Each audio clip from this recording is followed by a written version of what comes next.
Well, hello and welcome to Trading Blows. Another busy show ahead this week. Plenty for myself and the panel to discuss, including the geopolitical developments that have given the markets a little bit of a jolt and put a bid into safe haven since the weekend. We'll also have a look at the messages coming from US economic data after a hot payrolls number last week and ahead of US inflation on Thursday. We'll dig into whether the market may be doing the Fed's job for them amid a distinct shift in rhetoric as the long end of the Treasury curve continues to sell off.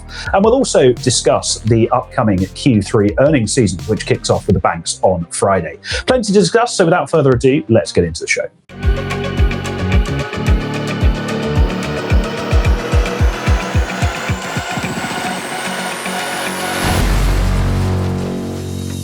So a busy show ahead as always. Joining me on the panel this week, we have Ioan Paisey, the founder of PiQ Suite and the worst behaved man that we have joining us on Trading Blows. Also Ioan Smith, a veteran of the sell side in his own proprietary research firms, and Arno Venter as well, joining us from down in South Africa. As always, the panelists will score points for a great response to the questions that we're asking, and they have the threat of points being chalked off, looming over them if any sort of dispute is raised over their answer. With all of that said and done, let's get on with the first round.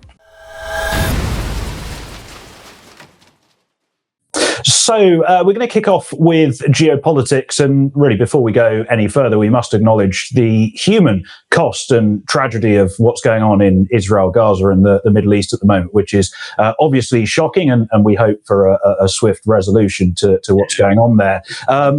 As much as we want to talk about that, we must acknowledge it, but we also need to discuss, and this is a markets program, we need to discuss the financial implications of what's going on. So who better to turn to than our resident geopolitical wizard, Mr. Ioan Paisey? Yeah, you're a wizard, Harry. Yeah, All right. Not a wizard.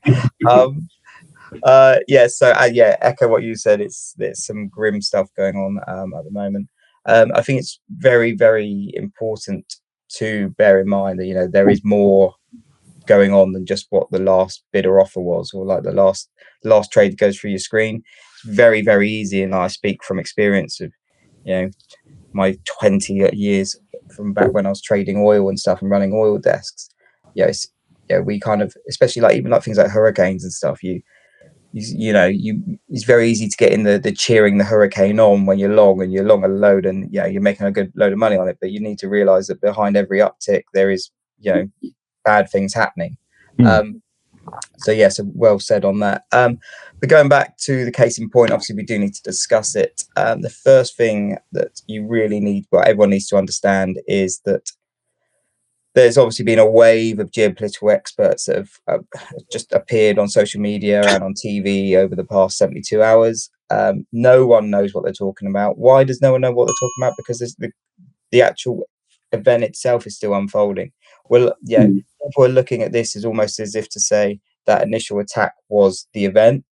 That's not going to be the event. The event will be that from that point, from possibly months going ahead, where we've heard yesterday that Egypt had been warned by the Israeli government that to prepare for weeks-long, months-long ground incursions into Gaza. And something that I think is quite critical to note is we're not seeing any language from Western world leaders such as the US and UK and stuff to show restraint. Normally, when we have an attack or something happens, or someone's a bomb goes off in a bus in Israel, whatever, like the things that used to happen are unfortunately quite common, but thankfully not so common anymore.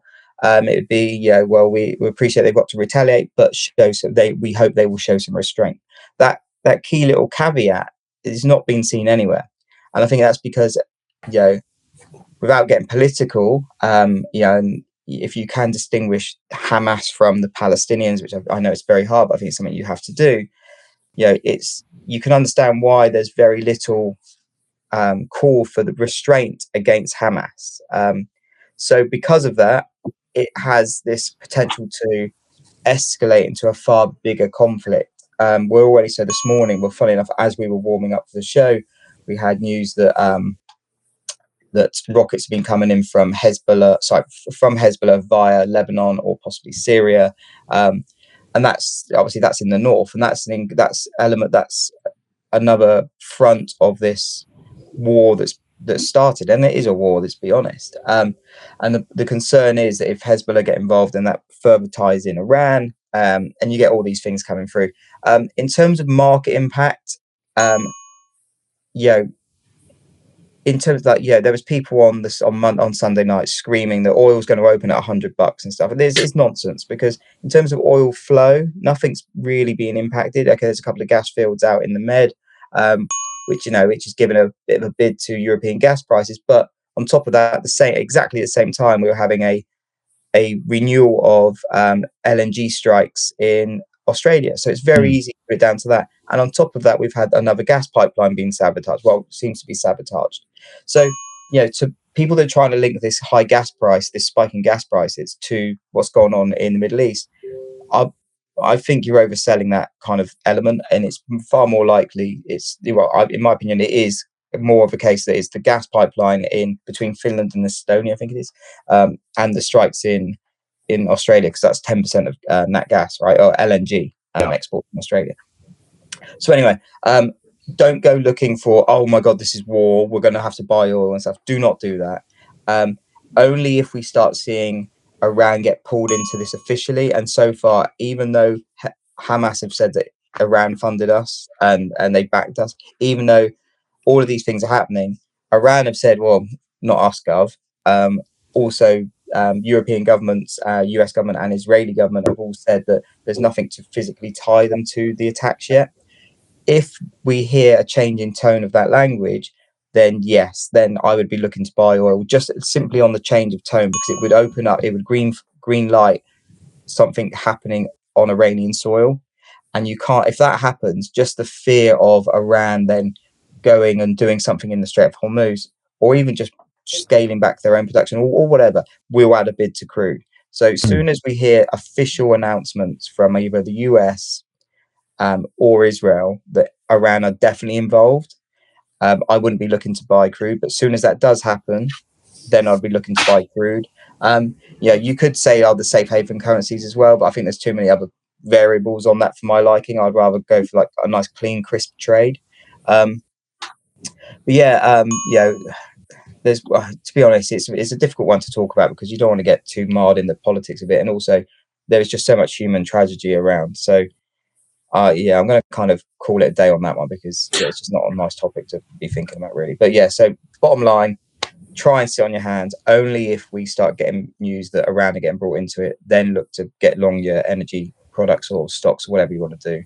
But until then, just try and stay out of trouble on that front. You don't need to be being pissed off at yourself for losing money, as well as seeing all this horrors on the TV. It's just not a good place to be mentally. No, absolutely, and it is a difficult subject to talk about. Obviously, the human tragedy, but also the sheer number and volume of different moving parts that we've got in terms of trying to determine what might happen next. It really is a minefield. Ioan, I'm keen to get your views on what's going on. I mean, Ryan mentioned there safe havens. We've obviously seen gold pick up quite significantly early in the week. We've seen some of the haven currencies like the yen rally as well. I mean, do you think that this is a sort of durable move, or is this just kind of a knee-jerk reaction that will fade as time progresses? Yeah, I mean, just to follow up on Ryan's sentiments. I mean, it's obviously very difficult to comment on any of this as events unfold. But I mean, there's a lot more moving parts to underlie in all asset classes, rather than just this this particular event itself. I mean, as Ryan alluded to, I mean, how deep this crisis is probably depends on maybe three things. I mean, it doesn't seem coincidental that basically the US, Saudi, and Israel were working towards a new agreement that forces I don't know, somebody like Iran to try and disrupt it. I mean, the second chain of thought then was, there was flaring tensions in places like, Kosovo and Serbia, and then you've got the Russian angle then, where they're trying to, suck the strength from the alliance it faces in Ukraine. So, and then, there's like Ryan said there, with Hezbollah and Iranian militias or whatever in Iraq and Syria, like it depends on their involvement. So the only way that we're going to know about this is time and as things develop. So I mean, we're almost a week early for this kind of topic, really. You know what I mean? It's like, and there's so much misinformation out there as well. You don't know whether 77th Brigade are involved, or there's Russian bots. Everything has to be verified. It takes so much time for this to happen, and we don't know what's true, what's not. I mean, Ryan alluded to a video on X earlier, where a little boy was goaded to throw stones at Israeli troops. Do we know if that's real, or I mean, it just no idea. It just looks so fabricated that and that's the issue that we have. So, in terms of when you say flight to quality, I don't think it was predicated by the events that unfolded over the weekend and are continuing now. Like I said, there are so many underlying issues that the market has to contend with, which isn't necessarily just geopolitical. Like with crude itself. I mean, you've only got to look at things like the Strategic Petroleum Reserve in the US. It's below 17 days left in that now. So that'll have to be refilled. And they'll be restocking at elevated prices. So that's going to. Sorry, Ewan, just on that. So again, it's been a while since I've dabbled in the old energy markets, but I do think that people need to kind of recalibrate their opinions on what is a good level for. Don't get me wrong, I'm not saying the SPR. Yeah. It's just the fact that this whole when people are looking back to, I'm not saying you are, I'm just saying in general, when people are looking back to like what the historical average was for the SPR, that was when US was like a crude importer, so it mattered that they had that reserve. Yeah. Now they're producing so much, they're now a decent size. Well, they're becoming a decent size exporter. So there is a big argument to say that you actually don't need that that SPR time anymore, because you're doing it all domestically. Anyway, so there's just something I was thinking about. Yeah, at the headline level, I mean, these things like obviously matter to sentiment. We have to raise these points so that we can have that discussion, and then everybody who watches this knows now that that they are producing at elevated levels and exporting, but they at the same time they do import as well. So that and especially if tensions increase and the US get pulled into Taiwan, and then they get pulled more into Ukraine, and then again in the Middle East, they then will have to increase their imports as well. So, absolutely. It's like you say, it's one of those. It feels like there's a lot of spiraling that could carry on. Like a lot of moving parts. But again, like you say, flight to safe havens, Mike. With gold, I know we had this discussion offline a couple of weeks ago where we had that, really abnormal downside move in gold, and there was a lot of speculation, circulating in the market that it was a generalist fund. Especially at the end of last month, I had to liquidate, over $150 million worth of gold stocks to cover, large margin calls and losses in bonds. So this is just your private account, right? Yeah. Like, why did you tell everybody how much assets I got under management? But no, I mean, but again, there are a lot of underlying, issues on all asset classes and you will get a lot of dislocation in a lot of assets now as people rotate in and out, given where we are at extreme levels, especially in bonds. But I'd be wary of that or trading on any headlines coming out of the Middle East. Yeah, absolutely. Yes, I would tend to agree with that. Arno, I'm keen to bring you into the show, and really, what would your Ioan rightly touched on the caution required in terms of trading around headlines and news at the best of times, even more so now. What would be your sort of advice or words of wisdom for retail traders, perhaps even newbie retail traders in this situation? And it might be the first time we've had a real dose of geopolitical risk that they've had to deal with. I think firstly, if you don't know what you're doing, then don't trade this. That's a GTC comment right there. I think that's the simplest. If you know what you're doing, 2 points for that, Arno. If you know what you're doing, you need to be extremely careful. Did you guys see that news? There was a video shared of a plane on a runway earlier today, and there was speculation that it's the first arms being delivered by the US. Did you guys see that by any chance? I saw a headline late last night that the first plane had landed, but I've not seen a video.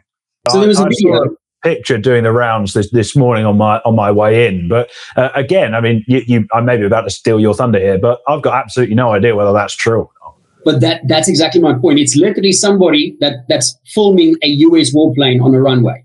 So I heard there was a market participant that quoted that and said, "Oh, short equities on this, big if true." And I thought, listen, you twat, how on earth can you say that with a following of 15 or whatever thousand people?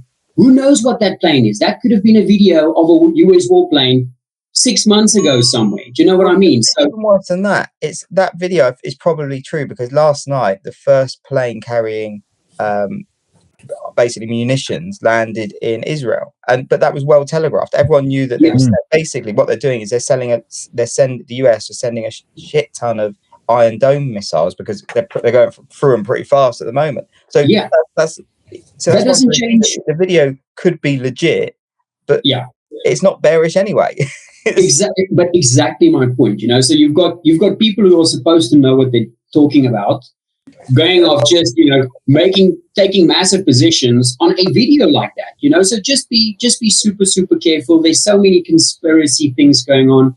I think you would do really well on before you react. Now the challenge is that you want to react fast to stuff like that because if it is news, then it can be market moving. But in this environment, I think you're far better off just waiting, confirming it.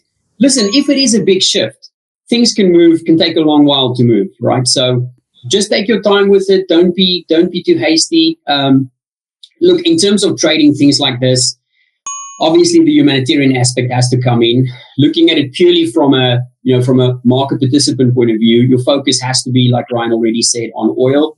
The focus there, as you already mentioned, so I think it's not really about production so much as what happens if Iran gets dragged in and what they do to compromise the Strait of Hormuz. If that gets compromised, then you're sitting with 20 to 30% of global oil flow that is compromised. So that's obviously going to create issues. That can be good for oil prices.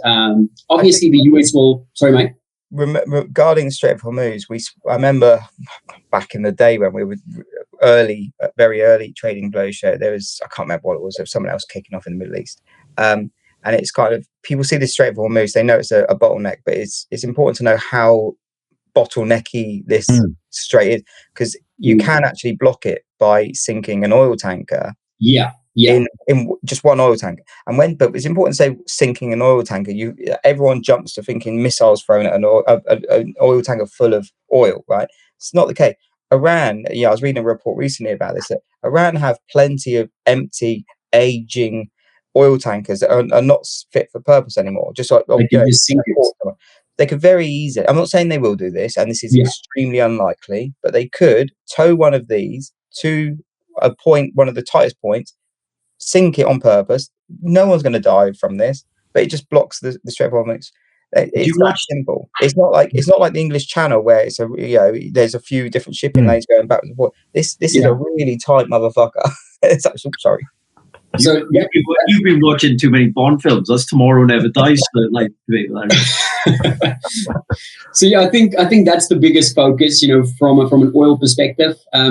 In terms of gold, I'm careful of gold here because The one time from a safe haven perspective that gold does do well is with geopolitical risks, right? So if you wanted to look for a safe haven, I think that would make sense. I always stay away from gold in normal risk-off environments, because if you run correlation tests for gold going back a very long time, and you look at those 0 to 1 percentile days on bad equity returns, you actually have a positive correlation with gold and stocks, right? So when in the worst of the worst times for stocks specifically, gold actually goes down normally alongside them. So I'm normally careful of that as a normal safe haven. In geopolitical times like now, though, it can be good. But like Ryan said, I don't think you have to play 4D chess with this. The easiest play will be to go for oil, right? Even looking at energy stocks, the problem with looking with a stock is that you're always going to have the issue with beta.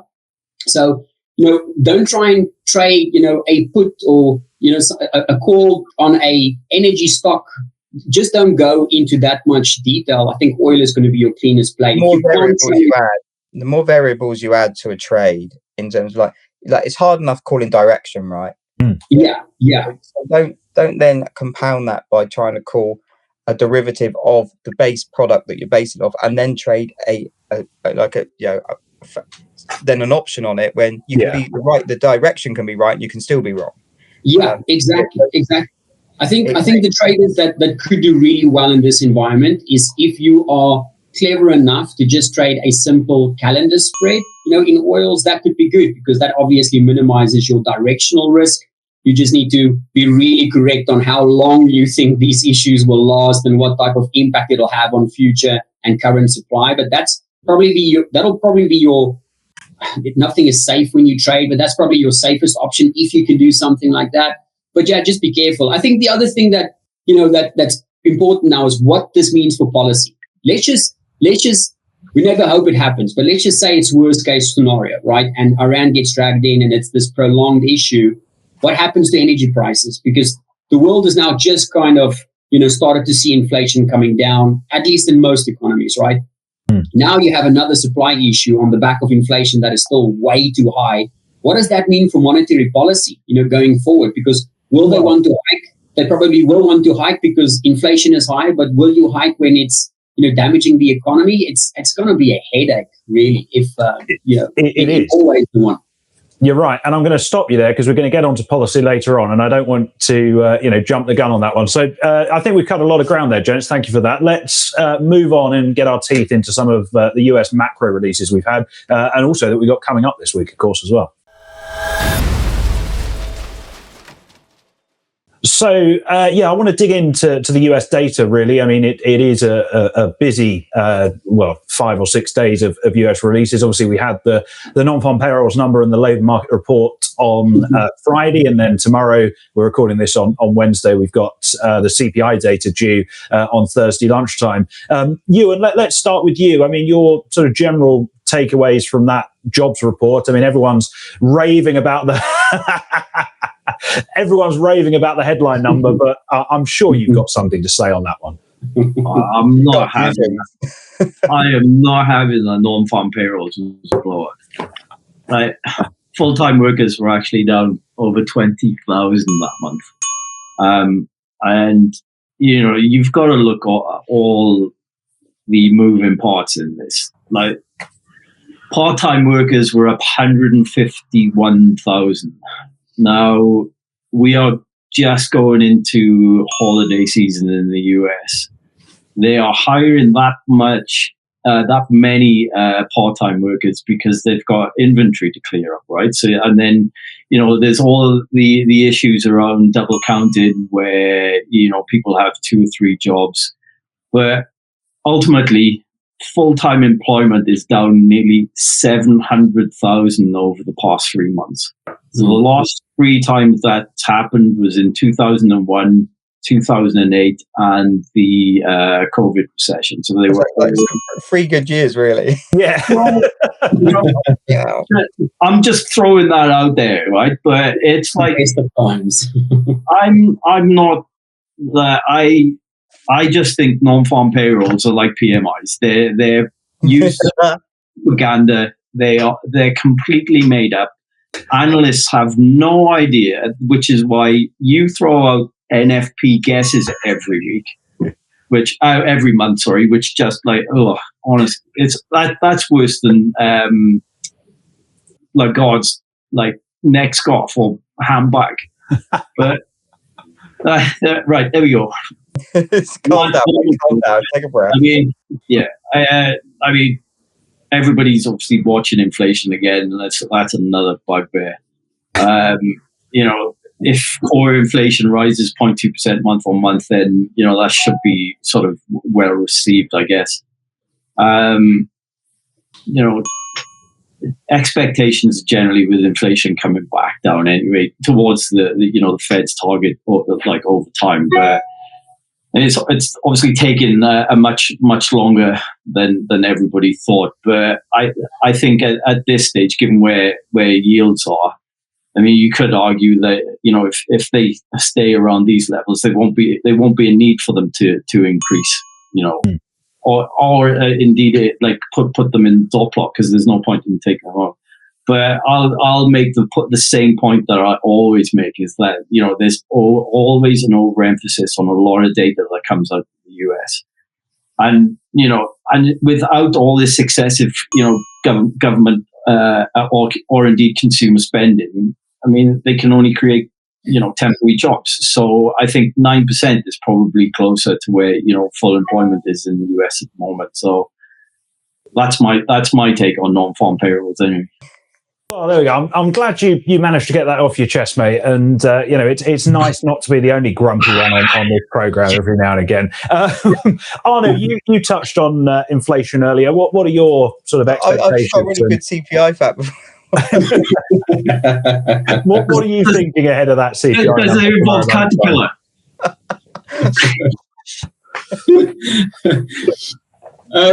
Okay, well, just quickly on the jobs, I think seasonality, that's really what, you in a spot on that. I think seasonality is what you need to take away.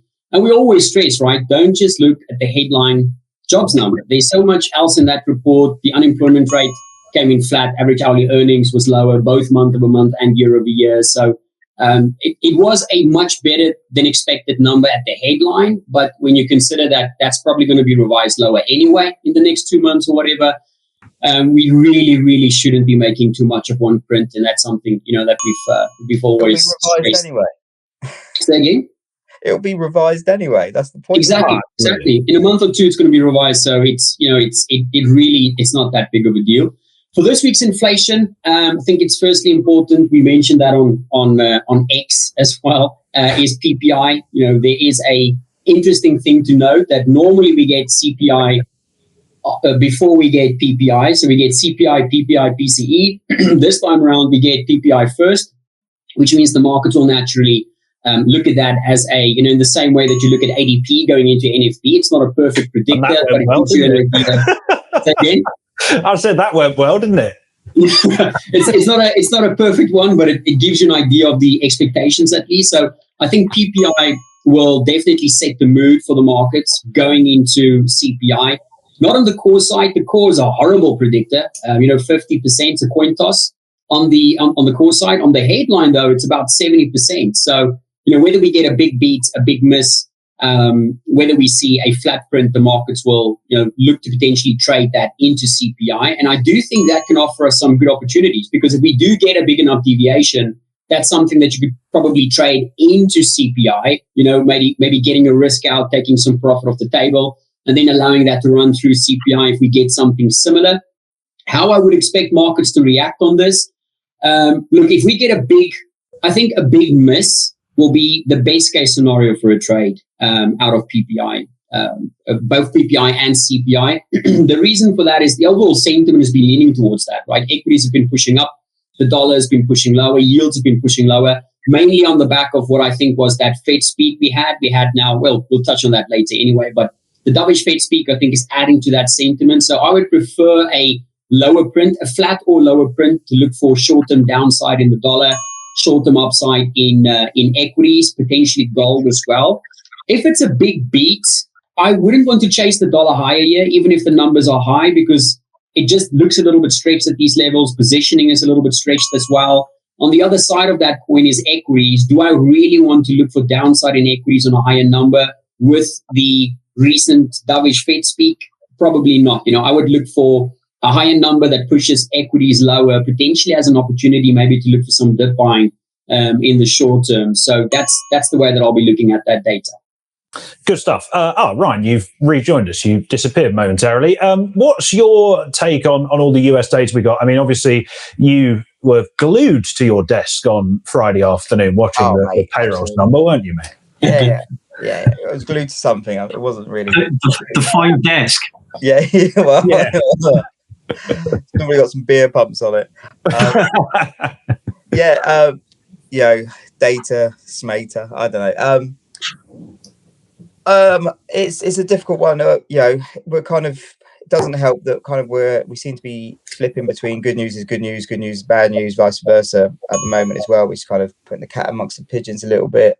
In terms of part of the previous data that we've had, again, as Ioan is very keen to always point out, it's backwards looking data. We want it tells you very little about what is coming forward.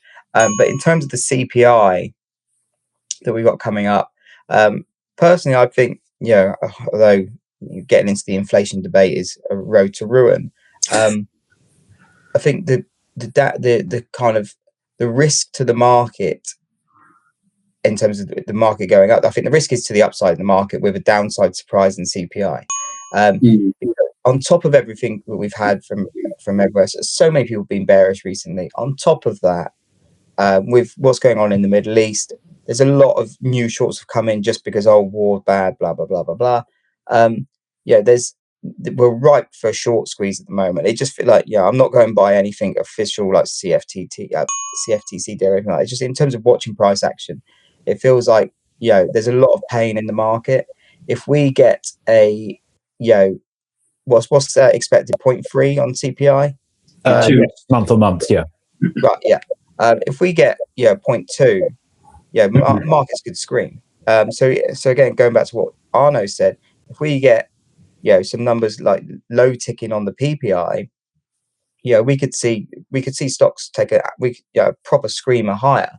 I think it's interesting to note that Goldman Sachs they did their CPI preview and they put quite a bit into the fact that they see both new and used cars dropping, which is good news for a low print in CPI, because we know how much of the weighting of used car prices from when they were sky high, how that warped things. So that will weigh on it. But also, of course, if car prices are dropping, it kind of that has a lot of other secondary impacts, such as that means materials are kind of dropping, and that people aren't spending as much on the luxury items. And that point there is like the student loan payments have started again, so that consumer demand drops for a lot of product that students do. So it's like that will weigh on demand. Exactly, and we're slowly starting to see signs that the shelter component, which was a big hitting a lot of people, and it was it's a big quite large contributor to CPI data. We're starting to see signs that that's easing, or like maybe not growing so fast. It feels to me that there's a lot of these large outlying events in terms of prices in specific sectors that all seem to be kind of not growing as much as they were all at the same time. So I know I've called 8 of the last one deflationary moments, so I'm not going to go too much into it, but I think we could start seeing some even though the base effect should be given an extra tick to it, my concern would be, well, not a concern, the concern for the market if you're short is that we start seeing some not so strong inflation data, and we're seeing the same in Europe as well. It's like the price is paid and stuff. It's not great. So like as Arno said, trade what you see on the PPI. If you're short and we get a low PPI number, don't try and hold it till CPI, because you could be in a world of pain. Just one point on that.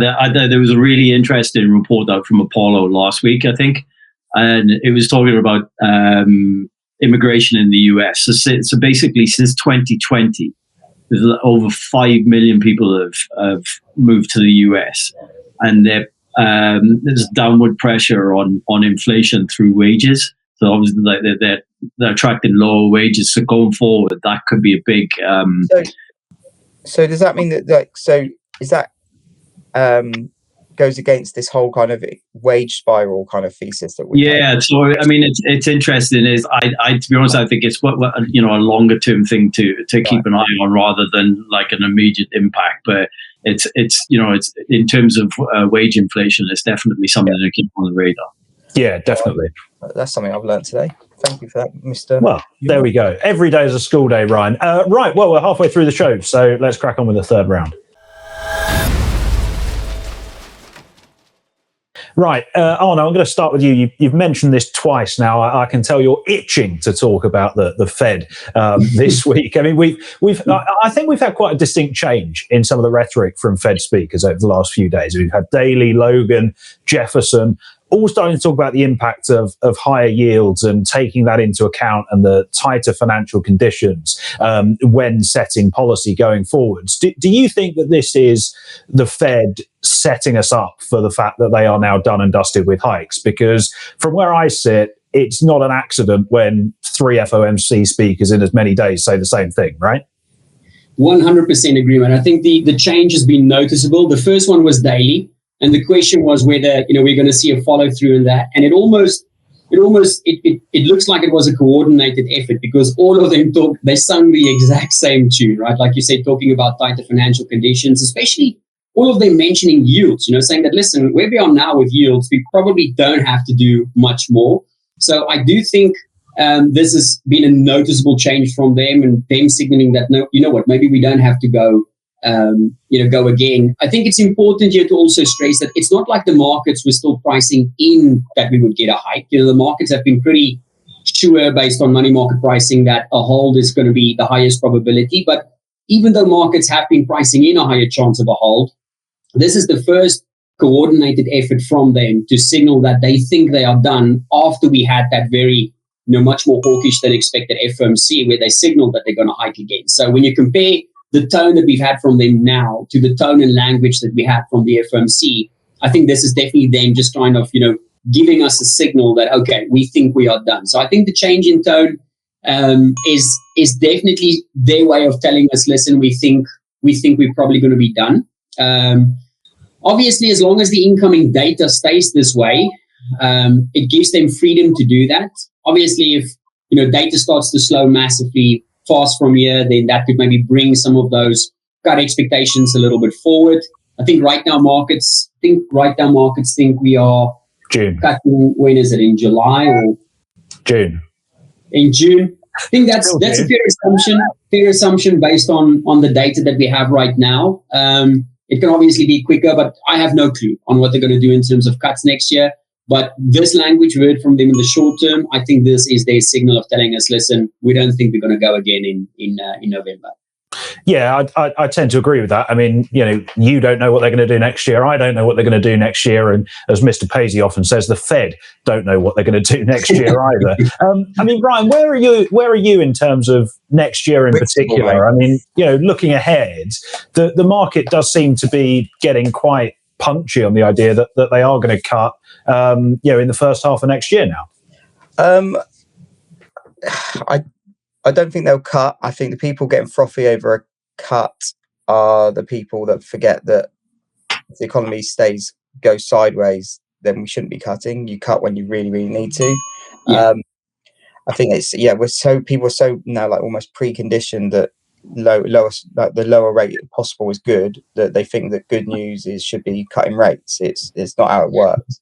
There's a lot of kind of people, and not surprisingly, ZERP's kind of zero interest rate has kind of warped a few people's minds. I do think that we've seen kind of a bit of a distinct change in comms from Fed officials over the past, even 24 hours. It seems to be a few of them now coming out and saying, look, these higher yields that we've had have actually done the work of a rate hike for us, a prolonged higher yield. So that's something to take into account. So in terms of there's also a whole cohort of people saying that we need to hike rates, right? So we are in that kind of no man's land at the moment. I think hiking is off the table at the moment. It's just, I'm shocked if that happens. The treasury market is just so volatile at the moment. It is impossible to try and predict what's going to happen. Who predicted this war in the Middle East like last Friday, let alone on Saturday even? Unless the wheels really start falling off, and they're not, we're not going to be cutting. Maybe if they just want to, if housing, or I suppose when mortgages start coming through and that starts impacting the housing market, maybe there'll be some external pressures for them to cut rates. But really, if they do, that would be more of a political or optical kind of decision, because the economy itself doesn't need the rates to be cut. A healthy economy needs some interest rate in the system, right? Because otherwise you end up with so much cheap money, and that screws up everything for longer. In terms trying to get away from guessing what the Fed's going to do, if you were slightly on topic but off topic, on the topic of treasuries or on the topic of yields and government bonds, if you were to look for a market where the first signs of some contagion, or some first signs of some serious trouble brewing in treasury markets, I think you only look at what's that? Oh, I wondered why Ioan was texting me, and he was texting me the immigration stats. Sorry, I was like, hang on, have I stopped talking? So anyway, getting back to what I was saying, if you were to look at one market for where cracks in government yields and government bonds, would emerge, look no further than the BTP, so the Italian bond, because that needs no excuse to go absolutely crazy at the best of times. There's a lot going on in the world, and it's very liquid as well, so it's easy to get in and out. Yeah, it's a nightmare. Don't try. I'm not suggesting trade it. God, don't trade it, and definitely don't try and spread it against the Bund. Please don't do that. I speak from experience. But not only are Europe in a bit more of a dilemma than the US, but that Italian bond is, it's an animal. And if that starts going, and your peripheral bonds and spreads start going, that brings in the more centralized European government bonds, such as your Bunds and even your gilts, really. That would be where I'd be looking in terms to gauge what is, are cracks starting to appear. I know everyone only looks at the US market, but that's one of the most liquid markets in the world. So it's going to take a lot to mess that up. And by the time that is messed up, everything else has already gone to shit in a handcart anyway. So all about finding those bellwethers, and we'll go on to bellwethers in a second. Absolutely, and you rightly mentioned the BTP Bund spread. I mean, I was looking earlier in the week; it's back above 200 basis points now, which is sure to be worrying a few folk over in Frankfurt. Ioan, are the Fed done, or do you think that there's still a little bit more in the tank, maybe? Well, I think they're close to done. I think that sort of where the market's sort of priced in it now, it's got sort of a leveling off on yields. I mean, I'm just looking at the 3-month bill there. It's leveled off the last few weeks around 5.3%. But I mean, what nobody's talking about is like how much issuance is actually going on at the moment. I mean, it's eye-watering. I mean, total US debt now has hit $33 trillion. I mean, so far this year they've sold like almost $2 trillion in debt alone. And just this week there's like $300 billion. The numbers we talk about now are just completely insane. You can't contextualize them at all, can you? And I remember 2008, and we started talking about billions. Like literally 2008, we were talking about billions for the first time. It was like billions are the new millions. And now, if someone does a package for 10 billion, you're like, I mean, like, where does it end? I mean, I mean, a lot of it can, be accounted for, by Fed policy or whatever, higher for longer. Definitely supply, and the stability of the US economy, given everything else that's gone on. But, some people will blame Japan, Although saying that, I mean, they've still been net buyers of foreign bonds and treasuries this year. The yen carry trade will probably come into vogue again at some stage. Or like, what are the Chinese doing? I mean, so it's all these little anecdotal points that that the market will need to work out at some point. But at one point, like even with all this issuance, it's worth noting that these auctions they're still oversubscribed. I think as soon as you get a hint that there's some sort of capital strike against the US, that's when there'll probably be a turning point. But ultimately, I mean, obviously we refer to this as cash. I mean, if you hold the 3-month bills at this yield, I mean, compared to tech company earnings, like, for example, I mean, tech companies are so expensive now. So why wouldn't you hold cash? Or why wouldn't you hold 3-month bills and get you 5.3% for it? So yeah, I mean, ultimately, governments are trying to grow, their economies by overspending, and then they're trying to tell us that they have to get inflation down to grow the economy. So, like, if it wasn't so serious, it'd be laughable. But as we always say, can we ever have a hard landing anymore? I mean, worse it gets, the more policy response that we get, and like there has to be, a tipping point somewhere. And I'll be watching like these treasury auctions, because I think once you start to see one that isn't subscribed, or you get a failed auction, it'd be quite interested in telling what other asset classes do then. Yes, definitely. I think those auctions are worth paying very, very close attention to. Right, let's get into the last round of the show.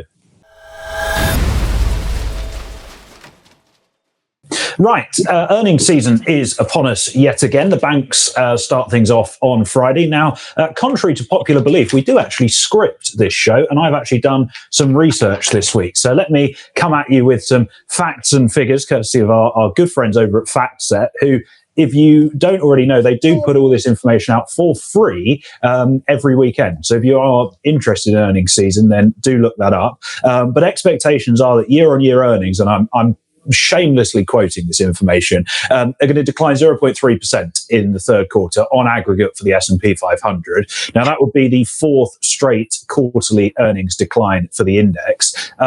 Ryan, I'm going to let you go first, because I know you've got a very important point that you want to make, and I know your two fellow panelists are gagging to steal it from you this week. Yeah, well, so a very important point. This is me thinking out loud, so we know that this is a minefield.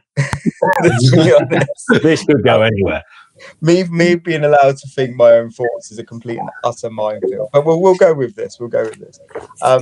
So basically, traditionally, stocks like Caterpillar, obviously they're a heavy machinery manufacturer, they're seeing as what you call a bellwether stock, right? The idea being that in a traditional strong economy, you're building stuff, you're doing infrastructure projects, you're doing all these things. All these things involve bulldozers and to be basic about it.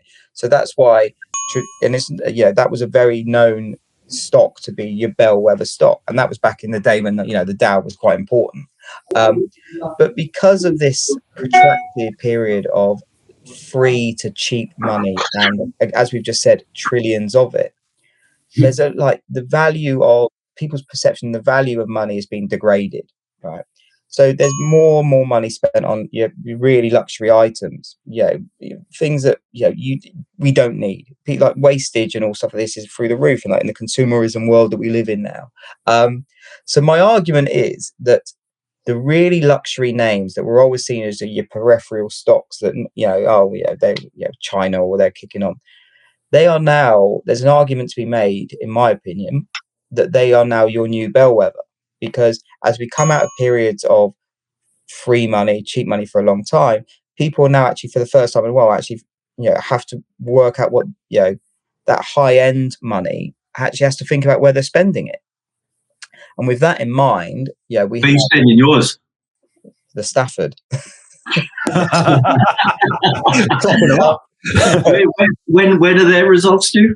Mate, I'll tell you what, they took a hit when I was in Vegas. That's what I was going to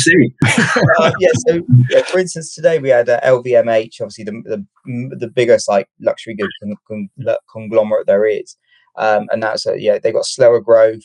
A strong wave of post-pandemic spending is easing. They're putting it down to inflation and economic turbulence, but it also is that's a byproduct of also the fact that there isn't that cheap money anymore.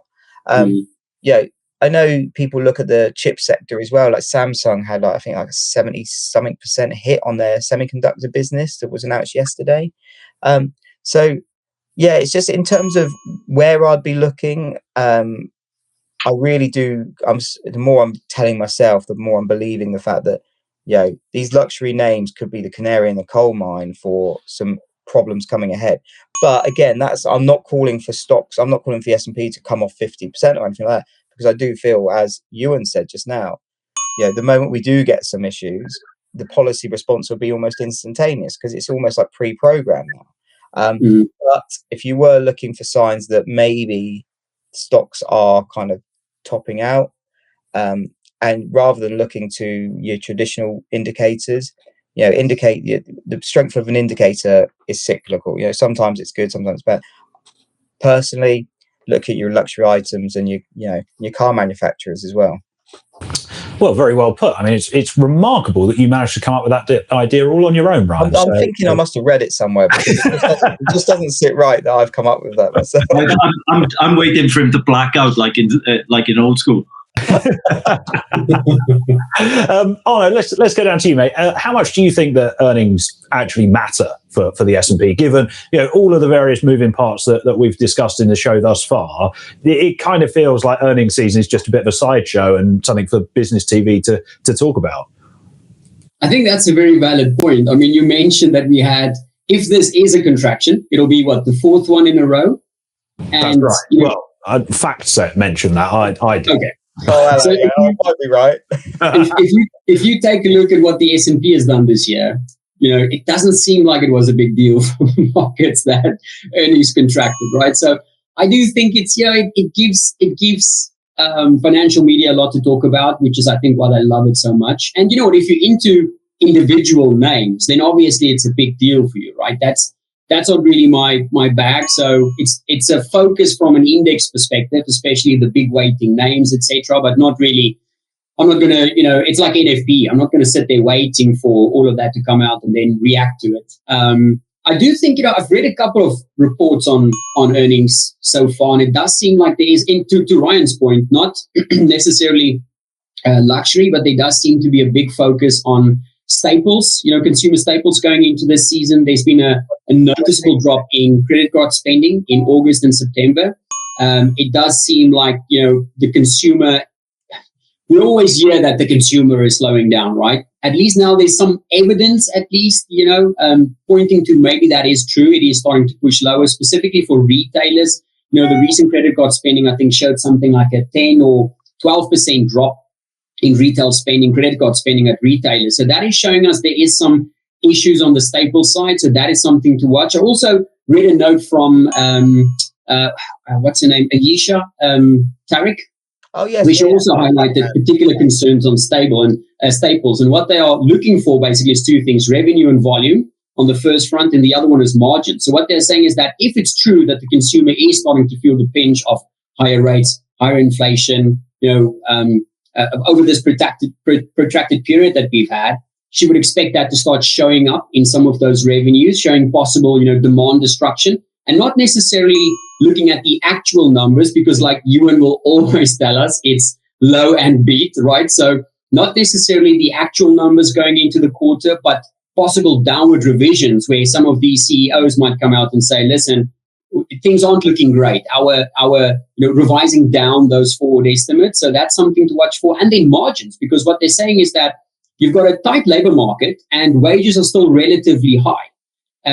If consumers are starting to feel the pinch and that is hitting them on the revenue side, then companies might be looking towards cutting prices to try and boost revenue. But that's going to put some margin compression on the bottom line. So that is something to watch. So they think Staples will be one to watch. Staples could be, like Ryan said, a possible canary in the coal mine. But again, we're going into silly season as well. One caveat, like I said at the beginning, to always keep in mind is that earnings can contract, and that doesn't mean that the S&P is going to go down, right? So even though Staples will be in focus, there's going to be something else that does really well. I'm warning. Say again.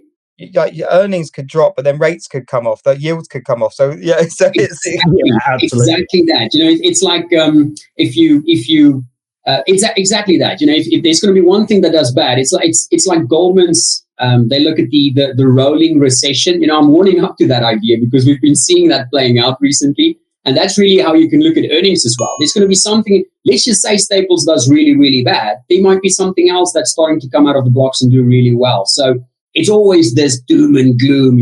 Recession is expected. Earnings is expected to contract, and then the S&P goes up 5% after that. So I would, if you're trading single names, apparently the focus is going to be on Staples, so watch that. But if you're like me and you just watch the index, then it's probably not going to be as much of a deal unless you start seeing those big weighting names, all of them just falling off a cliff, or all of them doing really well. That's obviously going to be the main driver that you need to watch. Absolutely. Some very good points there, Arno. And just once more for those at the back of the room, I think your key message there is to watch Staples. So I'm not sure you just quickly follow on from what we were just saying there, whereas, there's different things could be positive at different times, which kind of balance it up. I saw a chart a while ago. I can't remember who it was by, but basically it was saying over the last year or so, the change in, say, the S&P. And it kind of broke down to what that change was attributed to. So like 10% of the upside was attributed to earnings or whatever. But then coming off of that, there was some downside in that figure from the rising yields. So it kind of it made it very clear that if yields were lower and the current economic conditions and all stuff stayed the same, S&P would be much higher, right? Mm-hmm. Same as if yields were higher and if yields were higher and the economy was also much better, we'd still be the same. So again, there's so many moving parts that you kind of need to, it's very easy to kind of marry into kind of the stock market is here because of this reason. Well, that's one of the reasons. That reason to deteriorate, that doesn't mean that the stocks are going to come off, because one of the other reasons it's where it is might be improving. So absolutely. Did I make any sense? In my head, that made perfect sense. You did make some sense. Ewan, I'm keen to get your thoughts on this. We're going to have to be brief, I'm afraid, because I think we might be already an hour long on this program. We'll blame Ryan for talking too much as normal. What are your thoughts on equities going into this earnings season?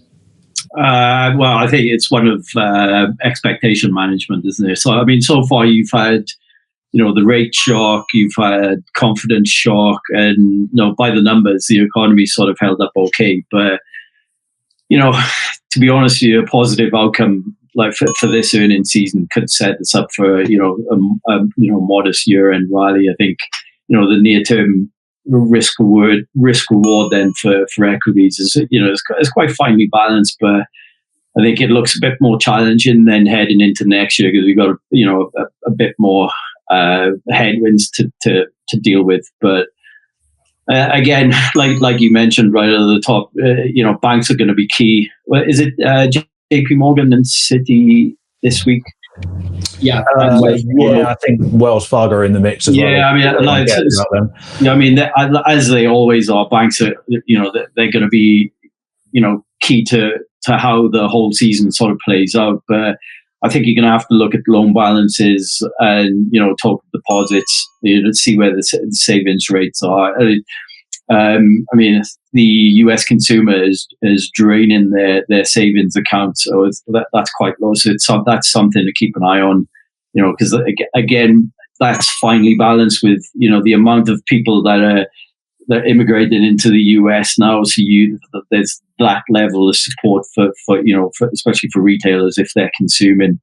But then again, as Arno said, I'm always of the opinion that they'll project lower and then it's not a new game. It's the same every month, every quarter. Sorry. So I mean that's something that we're gonna have to contend with.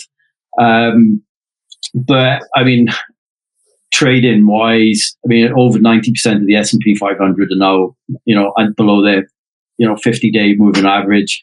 It's the highest level in about 6 years. So saying that's a support for the market, right? So it's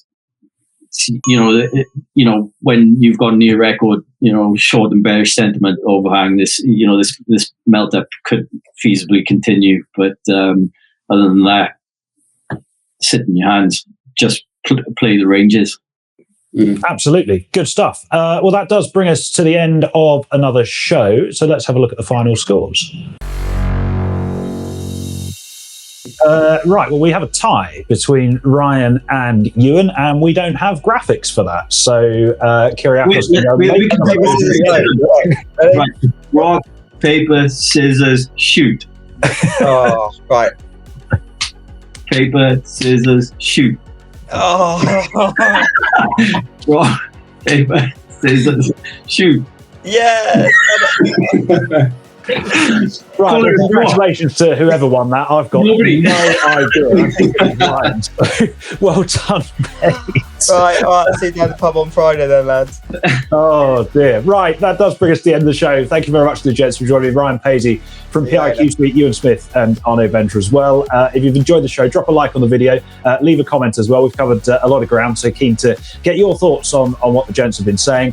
Thank you very much as always for watching, and also to Kyriakos as well, our producer, for bringing this together as well as he always does. And we'll be back with another show next week, and hope you can join us then. So thanks for watching, and goodbye for now.